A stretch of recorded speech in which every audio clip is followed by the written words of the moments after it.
Welcome to మన TV. ముందుగా headlines చూద్దాం.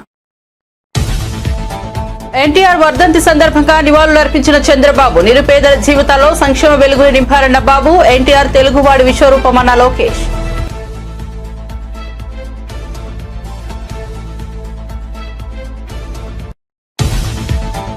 సీఎం రేవంత్ రెడ్డి అబద్దాలపై బీఆర్ఎస్ నేత హరీష్ రావు మరోసారి తీవ్ర విమర్శలు. ఇచ్చిన హామీలు అమలు చేశామని ఢిల్లీకి వెళ్లి అబద్దాలు ప్రచారం చేస్తున్నారని మండిపాటు.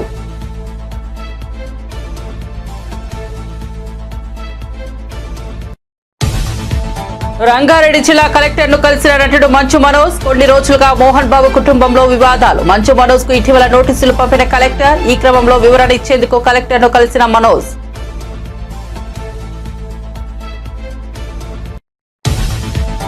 నంబూరు గ్రామంలో స్వచ్ఛ ఆంధ్ర స్వచ్ఛ దివస్ కార్యక్రమం. పాల్గొన్న డిప్యూటీ సీఎం పవన్ కళ్యాణ్. గ్రామంలోని ఘన వ్యర్థాల నిర్వహణ కేంద్రం పరిశీలన. 35 మంది పారిశుద్ధ్య కార్మికులకు సత్కారం.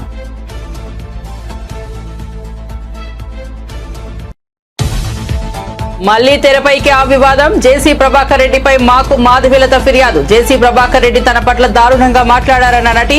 వ్యక్తిత్వ హననం చేస్తూ సినిమా వాళ్లపై ఆరోపణలు చేయడం సరికాదని వ్యాఖ్య. జేసీ ప్రభాకర్ రెడ్డి క్షమాపణలు చెప్తే సరిపోదన్న మాధవీలత. ఇక వార్త వివరాల్లోకి వెళ్తే రాష్ట్ర ఉప ముఖ్యమంత్రి పవన్ కళ్యాణ్ గుంటూరు జిల్లా పెదకాకారి మండలం నంబూరు గ్రామంలో స్వచ్ఛ ఆంధ్ర స్వచ్ఛ దివస్ కార్యక్రమంలో పాల్గొన్నారు. గ్రామంలోని సాలిడ్ వేస్ట్ మేనేజ్మెంట్ కేంద్రాన్ని పరిశీలించారు. చెత్త సేకరణ, నిర్వహణ, సంపద సృష్టి తదితర అంశాలను అధికారులను అడిగి తెలుసుకున్నారు. గ్రామ స్థాయిలో చెత్త సేకరణకు ఏర్పాటు చేసిన వాహనాలను పవన్ కళ్యాణ్ ప్రారంభించి స్వయంగా నడిపారు. స్వచ్ఛ ఆంధ్ర స్వచ్ఛ దివస్ కార్యక్రమం ప్రారంభోత్సవంలో భాగంగా మొదటి విడతగా గ్రామ స్థాయిలో ఏళ్ల తరబడి పేరుకుపోయిన చెత్తను తొలగించారు.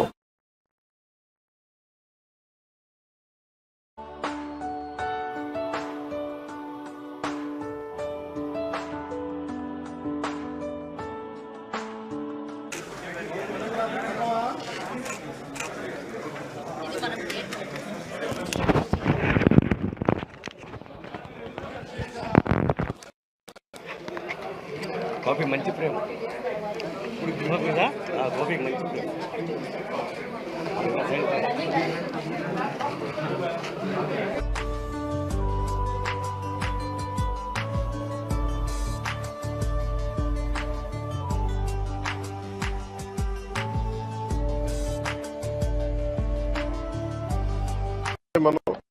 ఈరోజు మనం చూస్తే మనం ఏదైతే మనం తినిపడేసిన వ్యర్థాలు అయితే ఏవైతే ఉన్నాయో ఒక్కొక్కటి చూస్తూ ఉంటే ఒక్కొక్కటి చెత్తని కూడా చూస్తే ఒక్కొక్కటి కిలో 15 రూపాయలకి అమ్మగలిగి దాని నుంచి వర్మీ కంపోస్ట్ తయారు చేయడం రకరకాల సంపదని సృష్టించే మార్గాలు చాలా ఉన్నాయి. అవన్నీ పర్యవేక్షించాం. ఇవన్నీ సో దాంట్లో భాగంగా ఇది ప్రతి ఒక్కరూ ప్రేరణగా ఆదర్శంగా తీసుకోవాలని ఈ కార్యక్రమం సాగుతూ ఉంది. సో మనస్ఫూర్తిగా మీ అందరికీ ధన్యవాదాలు. ఇది ఈరోజు ఇంకా మొన్న కృష్ణా వరదల సమయంలో నిలబడ్డ కార్మికులందరికీ కూడా ఈరోజు సన్మానం చేయడం జరిగింది. దాదాపు 35 మందికి. నేను ఇది ఆల్రెడీ స్టార్ట్ చేసాం లాంగ్ బ్యాకే. ప్రత్యేకించి ఈ క్లాప్ మిత్రాస్ జీతాలు పెంచాలి అనేది కూడా చాలా రోజుల నుంచి ఉంది.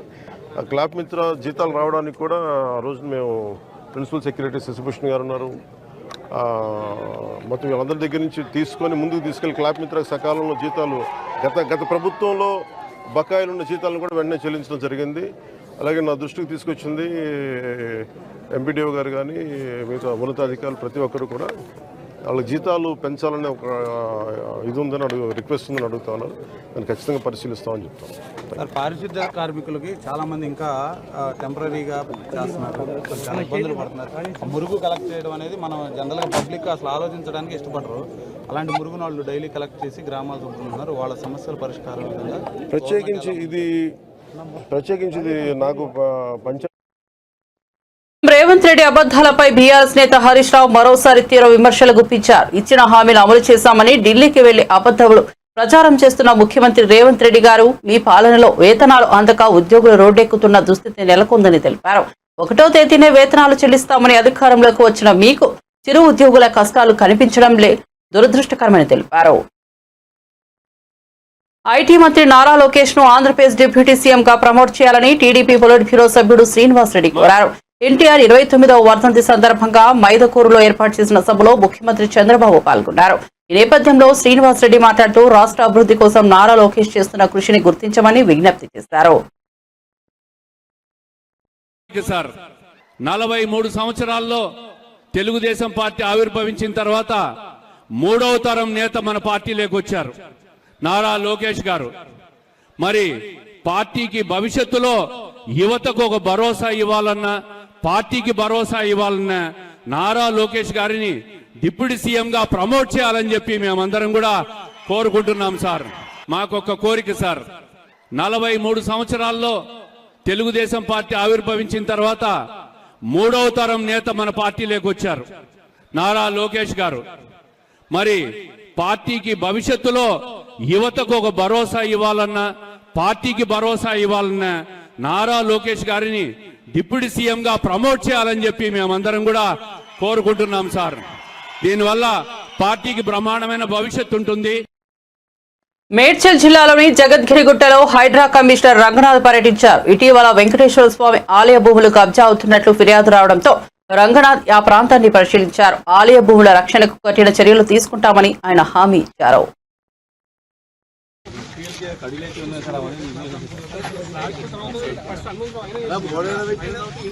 బాలకృష్ణ అంటే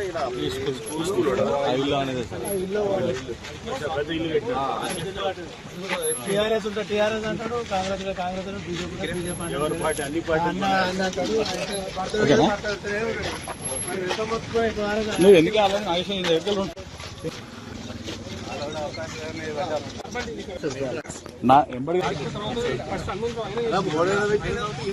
బాలకృష్ణ అంటే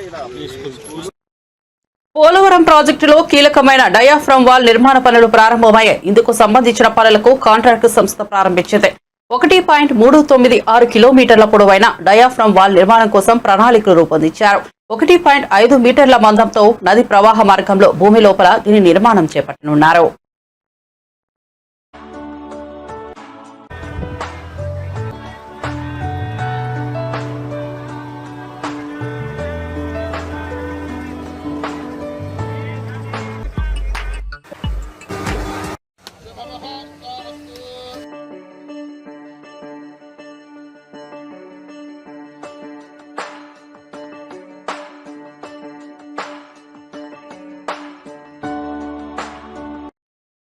ఎన్టీఆర్ వంటి వారికి మరణం ఉండదని ఆయన కుమారుడు హిందూపురం ఎమ్మెల్యే బాలకృష్ణ అన్నారు. నందమూరి తారక రామారావు 29వ వర్ధంతి సందర్భంగా హైదరాబాద్ లోని ఎన్టీఆర్ ఘాట్ వద్ద ఆయన నివాళులర్పించారు. పూలమాలలు వేసి శ్రద్ధాంజలి ఘటించారు. అనంతరం మీడియాతో మాట్లాడిన బాలకృష్ణ కష్టజీవుల కన్నీళ్లు, అన్నార్తుల ఆకలి నుంచి టీడీపీ పుట్టిందని తెలిపారు. పేదలకు ఉపయోగపడే పథకాలను ఎన్టీఆర్ ప్రవేశపెట్టారని గుర్తు చేశారు.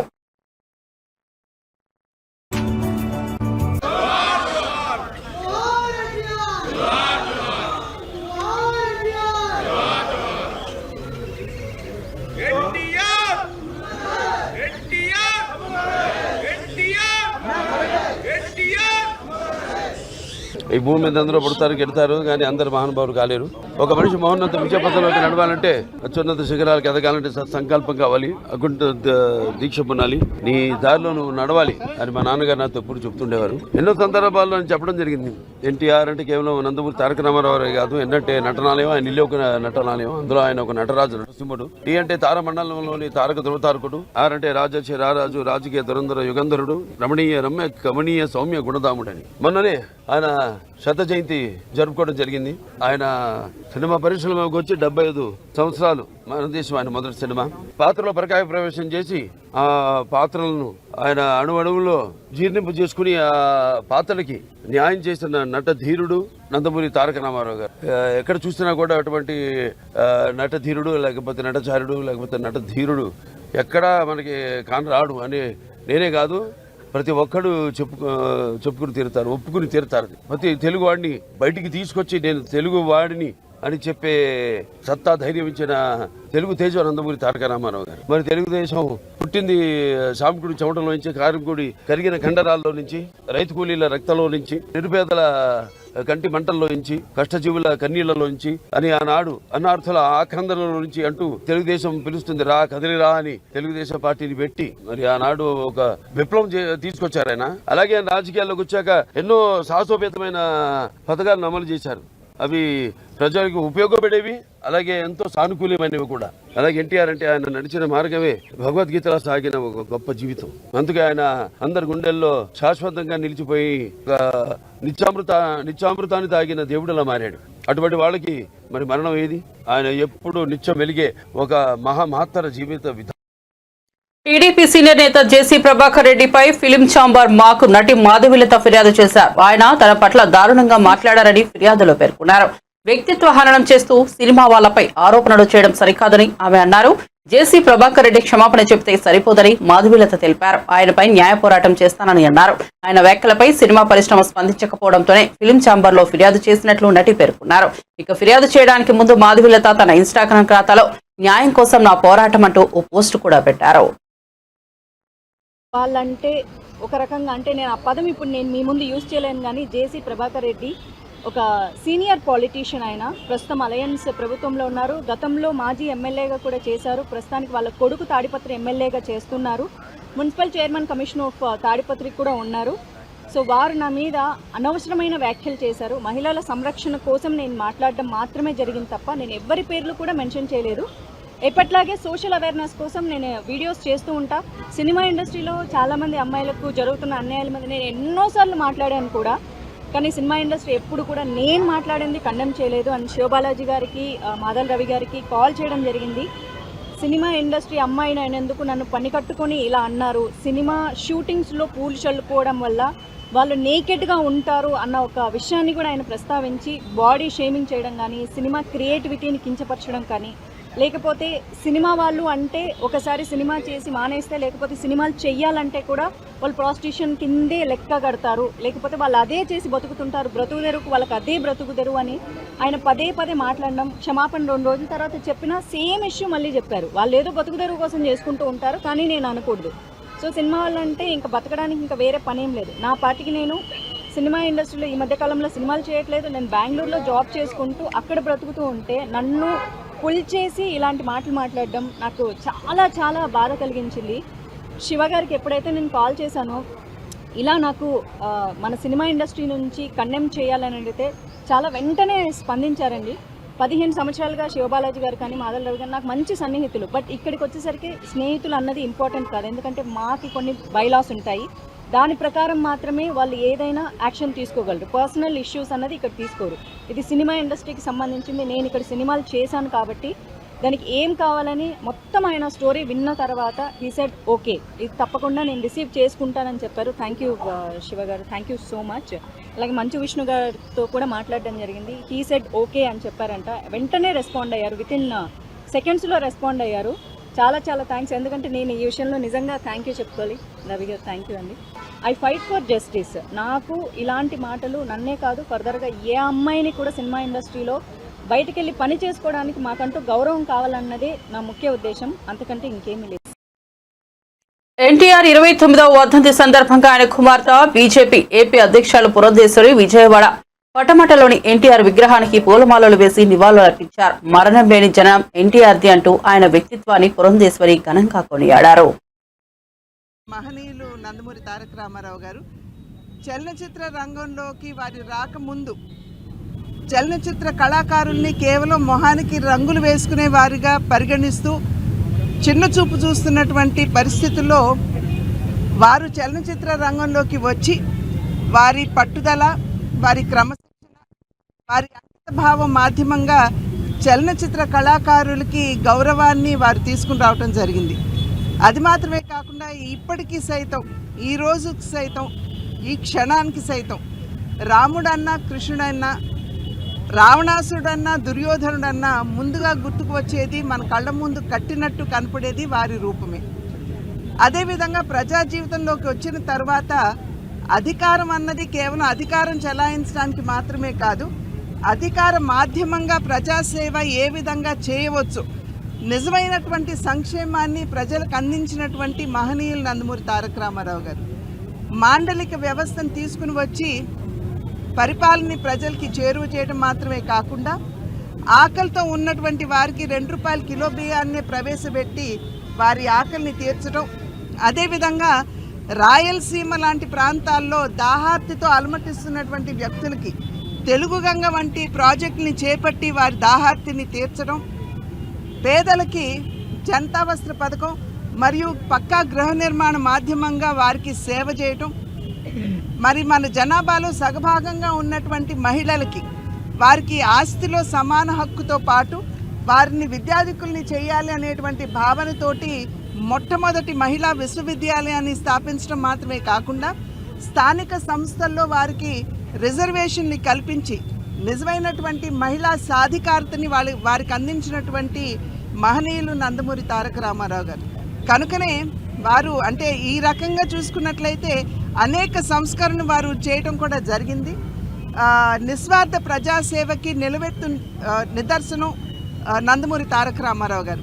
కనుకనే నేటికి సైతం ఇవాళ వారు పరంపదించి 29 సంవత్సరాలు అయినప్పటికీ కూడా నేటికి సైతం ప్రజలు వారి హృదయ పీఠిక మీద వారిని ప్రతిష్ఠించుకుని ఇప్పటికీ ఈ క్షణం వరకు కూడా వారిని ప్రేమించి అభిమానిస్తున్నారంటే అది నిజంగా వారు కేవలం మాట నినాదాలకి పరిమితం కాకుండా, ఎందుకంటే సమాజమే దేవాలయం, పేదవాడే దేవుడు అన్నది వారి నినాదం మాత్రమే కాదు, వారి విశ్వాసం కూడా. అందులోనూ ఆంధ్రుల ఆత్మగౌరవాన్ని ఒక ప్రత్యేకమైనటువంటి గుర్తింపు, అంటే ఆంధ్రులకి ఒక ప్రత్యేకమైనటువంటి చరిత్ర ఉన్నది అనేటువంటి విషయాన్ని కూడా విశ్వ వేదిక మీద చాటినటువంటి సందర్భంలోనే నేటికి సైతం తెలుగువారు వారిని దేవుడిగా కొలుస్తున్నారు అని చెప్పి భావిస్తూ జన్మ జన్మలకి వారి బిడ్డగా పుట్టాలనేటువంటి వరాన్ని ఆ భగవంతుడు నాకు అందివ్వాలని చెప్పి ప్రార్థిస్తున్నాను. ఎన్టీఆర్ 29వ వర్ధంతి సందర్భంగా ఏపీ మంత్రి నారా లోకేష్, నారా భువనేశ్వరి ఎన్టీఆర్ ఘాట్ వద్ద నివాళులర్పించారు. నాయకుడిగా, సీఎంగా ప్రజలకు ఆయన చేసిన సేవలను గుర్తు చేసుకున్నారు. అనంతరం లోకేష్ మాట్లాడుతూ ఎన్టీఆర్ కు తప్పనిసరిగా భారతరత్న వస్తుందని ఆశిస్తున్నట్లు చెప్పారు. ఎన్టీఆర్ స్ఫూర్తితో తెలుగు ప్రజల కోసం అహర్నిశలు పనిచేస్తామన్నారు. తెలంగాణలో పార్టీ పునర్నిర్మాణంపై చర్చిస్తున్నామని, త్వరలోనే భవిష్యత్ కార్యాచరణ ప్రకటిస్తామని లోకేష్ తెలిపారు. రాజకీయాల్లోకి వచ్చిన తర్వాత కేవలం 9 నెలల్లో ఒక ప్రభంజనం సృష్టించి తెలుగుదేశం పార్టీని అధికారంలోకి తీసుకొచ్చిన వ్యక్తి అన్నా ఎన్టీఆర్. ముఖ్యమంత్రి అయిన తర్వాత కూడా ₹2 కిలో బియ్యం కానివ్వండి, పటేల్ పట్వారీ వ్యవస్థ రద్దు చేస్తాం కానివ్వండి, మహిళలకి ఆస్తుల్లో సమాన హక్కు కల్పిస్తాం కానివ్వండి, ఇట్లా అనేక సంస్కరణలు తీసుకొచ్చారు అన్నా ఎన్టీఆర్. అన్నా ఎన్టీఆర్ వల్లనే ఈరోజు తెలుగులో తలెత్తుకుని తిరిగే పరిస్థితి వచ్చింది. ఒక వ్యక్తితో ప్రారంభమైన తెలుగుదేశం పార్టీ ఈరోజు 1 కోటి మంది సభ్యత్వాలు తీసుకుని నిజంగానే చాలా గర్వకారణం. ఏ ఆశయాలతో అయితే అన్న ఎన్టీఆర్ తెలుగుదేశం పార్టీని స్థాపించారో మేమందరం కలిసికట్టుగా తెలుగు వాళ్ళు ఎక్కడున్నా వాళ్ళకి అండగా నిలబడడానికి, తెలుగు జాతి ఎక్కడున్నా వాళ్ళ అగ్రస్థానంలో ఉండాలని లక్ష్యంతో మేమందరం అహర్నిశలు పనిచేస్తామని మీకు తెలుపుకుంటూ, అన్న ఎన్టీఆర్ గారు నాకు చిన్నప్పుడు గుర్తుంది ఒకటే, ఆయన చూస్తే భయం కలిగేది. ఎందుకంటే ఆయన ఒక పెద్ద పర్సనాలిటీ. మనవాడైనా ఆప్యాయంగా పిలిచినా ఇంట్లో మాకు చెప్పి పంపించారు, ఎవరి దగ్గర పెట్టుకో, పిచ్చి పనులు చేయొద్దని. కొంచెం అల్లరి ఎక్కువ నేను చిన్నప్పుడు. ఆయన చూసినప్పుడు ఎప్పుడు భయపడుతూ ఉండేవాళ్ళు. కానీ మనవాడు కానీ మనవరాలు కానివ్వండి అందరూ దగ్గర తీసుకునేవారు, ప్రేమగా చూసేవారు. అప్పుడు మేము అందరం చిన్న వయసు కలిగిన వాళ్ళం. ఆయన ఏ ఆశయాలతో అయితే పార్టీని స్థాపించి, ఏ ఆశయాలతో అయితే పార్టీని నడిపించారో మాకు ఇప్పుడు కూడా తెలుసు. ఇటు తెలంగాణ కానివ్వండి, అటు ఆంధ్రాలో కానివ్వండి సీనియర్ నాయకులు ఉన్నారు, వాళ్ళందరూ మాకు గుర్తు చేస్తూ ఉంటారు. మేము ఎప్పుడు దారి తప్పితే మాకు 2 ముట్టకాయలు వేసి మళ్ళీ దారిలో పెడతారు మళ్ళీ. సో మాకు ఆ కమిట్మెంట్ ఉంది. ఏ ఆశయాలతో అయితే పార్టీని స్థాపించారో అదే ఆశయాలతో పార్టీని మేము ముందుకు తీసుకెళ్తాం. అన్నగారితో ఉన్న నాకు బెస్ట్ మెమరీ అంటే, ఒకసారి ఆయన మేమందరం హ్యాబిట్స్ లో ఆయన ఉన్నప్పుడు మమ్మల్ని బయటికి తీసుకెళ్ళండి అని మేమందరం కోరాం. మనోడు మనవరాలు మేము 10 మంది ఉంటే మేమందరం గొడవ పెట్టి మీరు మమ్మల్ని బయటికి తీసుకెళ్ళాలి. అప్పుడు ఆయన ముఖ్యమంత్రి, ఆయనకు ఒక పెద్ద బండి ఉండేది ప్యాకర్డ్ అని, ఇప్పుడు కూడా ఉంది మా మామయ్య గారి దగ్గర.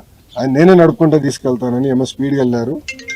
మేము గండిపేటకి వెళ్తుంటే లెఫ్ట్కి వెళ్ళాలా రైట్కి వెళ్ళాలని డౌట్ వచ్చింది. సగం మంది మేము లెఫ్ట్ అన్నా, సగం మంది రైట్ అన్నా, ఆయన తీసుకెళ్ళి సెంటర్లో గుద్దారు. సో ఇప్పుడు కూడా నేను మర్చిపోలేను, ఎందుకంటే యాక్సిడెంట్ కారణం మేమందరే, మనోడు మనవరాలు వెనకాల కూర్చున్నాను. అట్లా అనేక మంచి మెమరీస్ పెద్ద మాకు. సార్, ఎన్టీఆర్ గారి 100 జయంతి ఉత్సవాలు ఇప్పటికే పూర్తయ్యాయి. భారతరత్న డిమాండ్ అనేది అది ఇంకా అలాగే ఉంది. ఏ విధంగా ముందుకెళ్ళున్నారు సార్?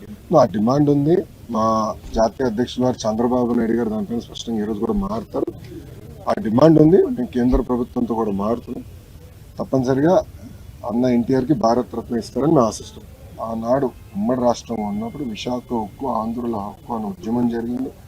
అందరం అంటే తెలంగాణ కానీ, బట్ ఆంధ్ర రాష్ట్ర ప్రజలు కానీ కలిసికట్టుగా పోరాడి ఉక్కు ఫ్యాక్టరీ సాధించారు. ఆ ఉక్కు ఫ్యాక్టరీ గతంలో వాజ్పేయి గారు ప్రధానమంత్రిగా ఉన్నప్పుడు ఇట్లానే పరిస్థితి వస్తే ఆనాడు బాబు గారు ఎర్రంనాయుడు గారు సంప్రదింపులు చేసి విశాఖ ఉక్కుని కాపాడుకున్నారు. అదేవిధంగా ఇప్పుడు మళ్ళీ చంద్రబాబు నాయుడు గారు, కేంద్రంలో ఉన్న నరేంద్ర మోడీ గారి నాయకత్వంతో మన నిర్మలా సీతారామన్ గారు, కుమారస్వామి గారు కలిసిపెట్టుకుని కూర్చుని విశాఖ ఉక్కుని కాపాడుకోవాలంటే వాళ్ళు అదనంగా నిధులు ఇస్తున్నారు. రాష్ట్ర ప్రభుత్వం కూడా అంటే పవర్, వాటర్ సబ్సిడీ ఇచ్చి ఉక్కు ఫ్యాక్టరీ, ఎందుకంటే అది స్ట్రాటజిక్ అసెట్, భారతదేశానికి కాపాడుకోవాలి, ప్రైవేటీకరణ జరగకుండా చేయాలి అనే లక్ష్యంతో మేము మాట్లాడుకుని సంప్రదింపులు చేసాం. 7 నెలల్లో సాధించాం. తెలంగాణకు వచ్చేగల పార్టీలో పునర్నిర్మాణం చేయాల్సిన అవసరం ఉంది. మీరు చూస్తే సభ్యత్వాలు ఇప్పటికీ 1,60,000 మంది సభ్యత్వాలు, క్రియాశీలక సభ్యత్వాలు తీసుకుంటాం జరిగింది. గతంలో మాకు తెలంగాణలో హైయెస్ట్ మెంబర్షిప్ ఉండేది 4 లక్షలు. ఇది మాకు 23 మంది ఎమ్మెల్యేలు ఉన్నప్పుడు మాకు 4 లక్షల సభ్యత్వం ఉండేది. అలాంటిది ఇప్పుడు ఎమ్మెల్యేలు లేకపోయినా 1,60,000 మంది సభ్యత్వాలు స్వచ్ఛందంగా ప్రజలే వచ్చి తీసుకున్నారంటే ఇంకా తెలుగుదేశం పార్టీ పైన తెలంగాణ ప్రజలకి ప్రేమ ఉంది, ఆశ ఉంది. సినీ నటుడు మంచు మనోజ్ రంగారెడ్డి జిల్లా కలెక్టర్ను కలిశారు. గత కొన్ని రోజులుగా వివాదాలతో మోహన్ బాబు కుటుంబం పతాక శీర్షికలకు ఎక్కుతోంది. తాజాగా మనోజ్ కలెక్టర్ను కలవడం ప్రాధాన్యత సంతరించుకుంది. ఇటీవల చోటు చేసుకున్న పలు విషయాల గురించి కలెక్టర్తో చర్చించారు. తన ఆస్తుల్లో ఉంటున్న వారిని ఖాళీ చేయించాలని కోరుతూ మోహన్ బాబు ఇటీవల మెజిస్ట్రేట్ను ఆశ్రయించారు. జల్పల్లిలోని తన నివాసాన్ని కొందరు ఆక్రమించుకున్నారని మోహన్ బాబు తన ఫిర్యాదులో పేర్కొన్నారు. తాను కొంతకాలంగా తిరుపతిలోనే ఉంటున్నానని తెలిపారు. అనంతరం ఆ నివాసంలో ఉంటున్న మనోజ్ కు కలెక్టర్ నోటీసులు పంపించారు. ఈ క్రమంలో వివరణ ఇచ్చేందుకు మంచు మనోజ్ తాజాగా కలెక్టర్ను కలిసినట్టుగా తెలుస్తోంది. అండ్ మా ఊరోళ్ళు విలేజర్స్ది అక్కడ అడుగుతారు, వీళ్ళది సమస్య ఎలా తెలుస్తుంది. అండ్ మా ఊరోళ్ళు విలేజర్స్ది అక్కడ తెలుగే అండి, హిందీ మాట్లాడరు అక్కడ మా ఊర్లో ఎక్కువ, తిరుపతి సైడ్. అండ్ ఇంకా పల్లెటూరుల సైడ్ అసలు రాదు. అండ్ వాళ్ళతో ఇంగ్లీష్లో మాట్లాడాలి, హిందీలో మాట్లాడాలని అర్థం కాక గిలగిల కొట్టుకుంటున్నారు వాళ్ళు అక్కడ. అండ్ ఈ ప్రాసెస్లో వాళ్ళ దగ్గర క్యాషులు కలెక్ట్ చేయడాలు, ఇవన్నీ చేయడాలు చాలా కరెక్ట్ కాదు. అండ్ అండ్ రీసెంట్లో కూడా మేము క్వశ్చన్ చేసుకుంది, తీసుకెళ్ళి ఏవేవో సిగ్నేచర్లు పెట్టించుకున్నారు, ఏవేవో చేస్తున్నారు అందరితో. అండ్ హాస్టల్స్కి లోన్ రేజ్ చేసుకుంటున్నారు. అండ్ ఇవన్నీ నేను I have complete document. And why this misuse of it. And like cinema తీస్తున్నారు, దానికి 200 కోట్లు ఖర్చు పెడుతున్నారు, అది ఎక్కడి నుంచి వస్తుందని కూడా తెలియట్లేదు. So these are all my questions. And ఇది ఎలాగా అనేది మీరు చెప్తే ఒకరిని నిలబెట్టేదానికి ఇంతమంది స్టూడెంట్స్ని, ఇంతమంది లోకల్ విలేజర్స్ని వాళ్ళ కష్టాన్ని మీద కొడతాం అనుకుంటే మాత్రం ఇది చాలా కరెక్ట్ కాదు. ఇది కూర్చొని మాట్లాడదాము పోరాటం ఎవరి మీద కాదండి, జస్టిస్ కోసం నా పోరాటం. అండ్ దీనికి కూడా ఈ వాట్ ఎవర్ మీరు అడిగిన క్వశ్చన్ కూడా వాట్ ఎవర్ కలెక్టర్ గారి డిసైడ్స్ విల్ ఫాలో దట్. అదే మెజిస్ట్రేట్ గారికి ఇదే చెప్పాను ఎగ్జాక్ట్లీ. ఇప్పుడు మీకు ఏదైతే చెప్పానో ఇదే నిజం చెప్పాను. అంటే ఇంట్లోకి నేను రానిట్లేదని, ఇంట్లో నేను చేయట్లేదని, అది చెప్పేదానికి కామెడీగా ఉందండి. అది నేనెందుకు రానియకుండా ఉంటాను, మీరందరూ హ్యాపీ రండి, నేను రానికపోతే. సో ఇదంతా ఫాల్స్ అలిగేషన్స్. స్టూడెంట్స్ కోసం నిలబడినందుకు ఇది చేసేది. తిరుపతి జిల్లాలోని శ్రీకాళహస్తీశ్వర ఆలయాన్ని సినీ నటుడు నారా రోహిత్ దర్శించుకున్నారు. ఆలయ అధికారులు ఆయనకు స్వాగతం పలికి దర్శన ఏర్పాట్లు చేశారు. దర్శనం అనంతరం ఆయనకు పండితులు ఆశీర్వచనం చేసి తీర్థ ప్రసాదాలు అందజేశారు.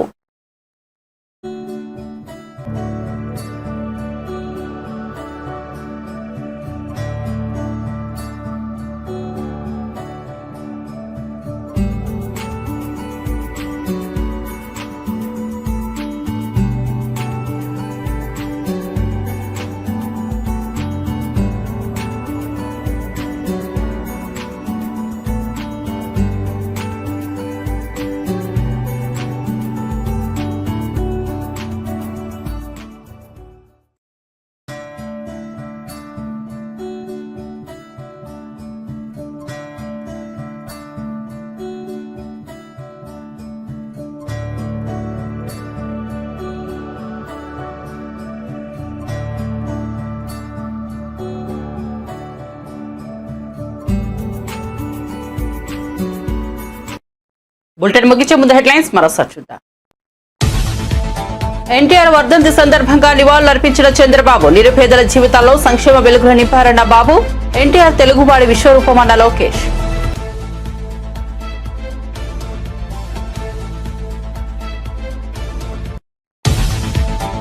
సీఎం రేవంత్ రెడ్డి అబద్దాలపై వీఆర్ఎస్ నేత హరీష్ రావు మరోసారి తీవ్ర విమర్శలు. ఇచ్చిన హామీలు అమలు చేశామని ఢిల్లీకి వెళ్లి అబద్దాలు ప్రచారం చేస్తున్నారని మండిపాటు.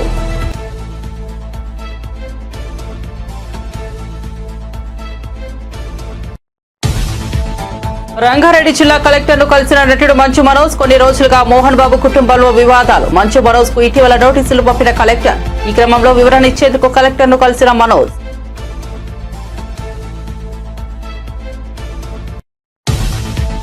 నంబూరు గ్రామంలో స్వచ్ఛాంధ్ర స్వచ్ఛ దివస్ కార్యక్రమం. పాల్గొన్న డిప్యూటీ సీఎం పవన్ కళ్యాణ్. గ్రామంలోని ఘన వ్యర్థాల నిర్వహణ కేంద్రం పరిశీలన. 35 మంది పారిశుద్ధ్య కార్మికులకు సత్కారం.